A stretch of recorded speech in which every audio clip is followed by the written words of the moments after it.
Voilà, ceci était donc dans le courant de l'après-midi, les programmes d'attente pour permettre au public de venir nombreux et d'avoir quelque chose à se mettre sous le regard. Ce sont d'anciennes voitures. C'était une Chevron B8 GTI qui était confiée à Pascal Whitmer. La numéro 40 de Gérard Burgraff, c'est une autre Chevron B16. Il y a les barquettes et il y a des noms connus. Jean Burlis, par exemple, que nous avons à l'image.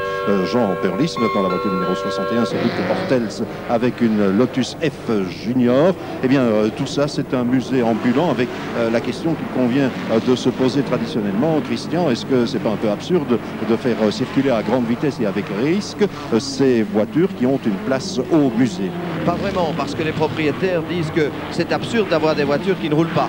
Et quelque part, ils n'ont pas tout à fait tort. Alors certains d'entre eux ne prennent pas trop de risques, mais ils les sortent quand même pour qu'elles puissent participer à des courses. Et puis, il y a des choses amusantes. Il y a des petites formules Ford, des petites formules VW d'autrefois, avec des grosses machines comme celle-là, comme cette Chevron B8 GT pilotée par Pascal Whitmer, qui participe pour l'instant aux 24 heures de Francorchamps. Pascal Whitmer d'ailleurs qui était en pole position sur la grille de départ, qui était le mieux parti. Et puis il y avait cette bataille avec Gérard Burgraff et puis là une sortie de route. Donc de temps en temps vous avez raison, c'est vrai que ça paraît un petit peu absurde de taper les rails avec une voiture d'autrefois, mais enfin à chacun son plaisir et c'est peut-être mieux de les voir là que de ne plus les voir du tout. Oui, c'était une Turner MK2 de Gavin Smith, un Britannique qui a un petit peu abîmé sa voiture. On a eu l'occasion de la voir après et je crois que les dégâts ne sont pas trop importants. Il faut dire que ces collectionneurs de voitures bichonnent véritablement et qu'ils refabriquent les pièces nécessaires pour permettre à ces engins d'être tout à fait compétitifs.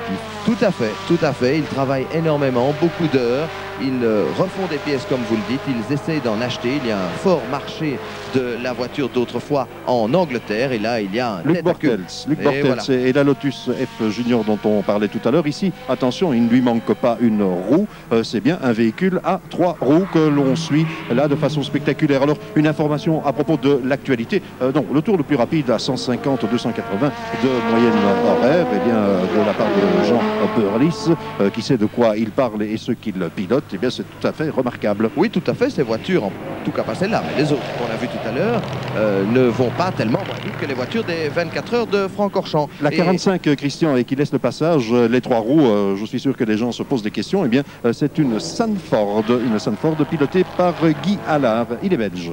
Oui, et pour revenir à l'actualité de ce que nous vivons d'un œil ici à Spa-Francorchamps lors des 24 heures, les Pescars tournent toujours, c'est parce qu'il y avait de l'huile sur la piste. Donc il ne faut pas nécessairement un accident, comme on le disait tout à l'heure, de l'huile sur la piste. Un pilote qui a connu des problèmes de moteur. On est en train de nettoyer cette huile, d'enlever cette huile avec du sable. Effectivement, c'est beaucoup trop dangereux que de lâcher les voitures, de continuer à les lâcher dans ces circonstances-là. Et puis nous revenons l'après-midi avec Jean Burlis qui avait connu quelques petits problèmes au départ, qui là fait une très très belle remontée maintenant. Il y avait également la voiture numéro 40 qui fonctionnait bien, celle de Gérard Burgraff.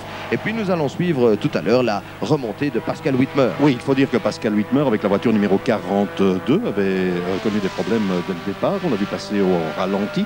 Et puis, il a signé une très très belle remontée depuis la 6e place jusqu'à, eh bien, on vous le dira tout à l'heure. Alors, à mettre en évidence, bien sûr, la performance de Burgraff, la performance de Burlis, de Bortels.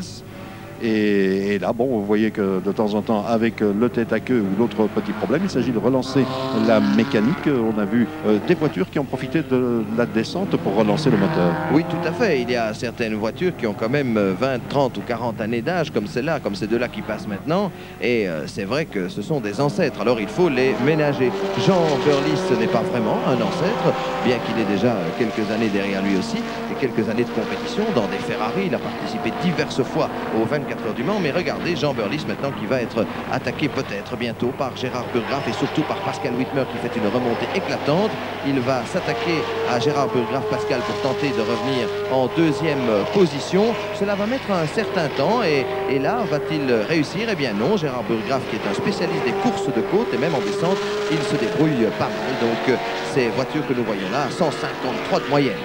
153 de moyenne, 153-342 pour Pascal Huitmer à la poursuite de la 40 de Gérard Burgraff. Christian, il faut dire qu'on a le plaisir de voir ceci à Francorchamps, mais que dans d'autres pays, et bien sûr l'Angleterre qui est un véritable musée, un véritable trésor, on court très régulièrement les courses d'ancêtres. Oui, tout à fait, il y a même un championnat d'Europe. Cette course-ci ne compte pas pour cette compétition, pour cette discipline, mais il y a un championnat d'Europe avec une dizaine de courses bien structurées et notamment des problèmes pour la voiture 47, on vient de constater. Et Éric Robins qui était au volant d'une Reliant Sabre. Et Pascal Huitmer qui va s'attaquer maintenant à Gérard Burgraff qui lui fait l'intérieur dans le jargon moderne. C'est la formule qu'on utilise. Il est passé devant Pascal. Oui, et il a eu l'intelligence de placer son adversaire juste derrière une voiture qui était plus lente. Oui, ça nous rappelle un beau dépassement que nous avions eu en Formule 1 sur Ayrton Senna. On pousse l'adversaire vers quelqu'un qui va un petit peu moins vite.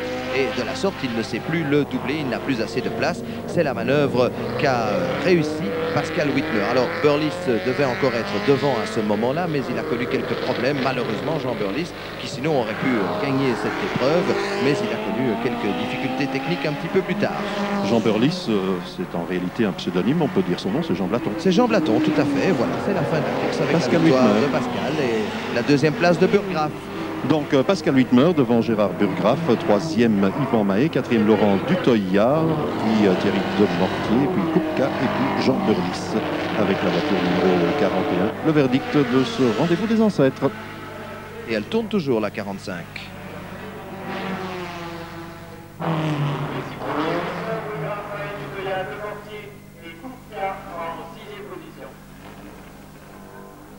L'impression qu'on entendra beaucoup ces trois danseuses. Pascal Huitmer, Gérard Burgraff et Yvan Mahé. Bravo messieurs. Le champagne. Pascal Huitmer, une victoire dans cette course de voiture historique. Alors, voiture historique, ça a toujours un petit relent de nostalgie.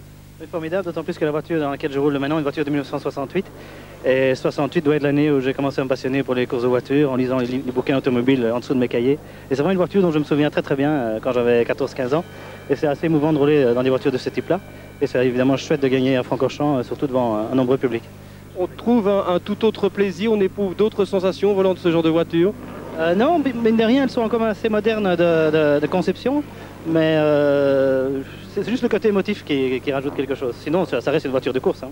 Ça vous laisse aussi des regrets, vous dire que si vous étiez arrivé un petit peu plus tôt, ça vous aurait passionné de vous battre avec ce genre de voiture? Certainement, c'était l'époque des gentleman drivers, ce que personnellement j'adore.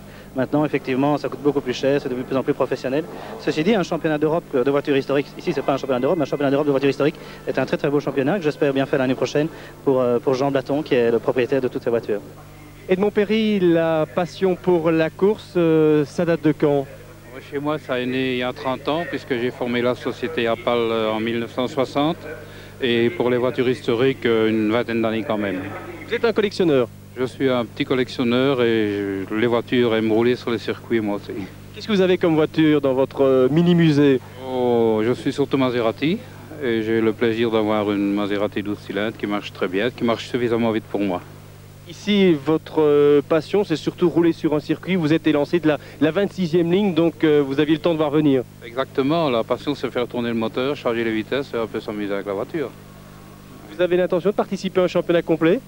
Je participe à environ 7 ou 8 épreuves par an, mais ça me suffit, parce que ça prend déjà beaucoup de temps. Il y a d'autres voitures à vous qui roulaient sur ce circuit? Il y a d'autres voitures à moi qui roulaient sur le circuit, oui.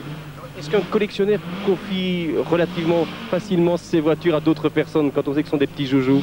C'est très rare, mais je pense que les voitures sont faites pour rouler. Et une des voitures que j'ai prêtées, je connais le pilote, alors je n'ai pas de problème. On peut vous demander quel est votre âge?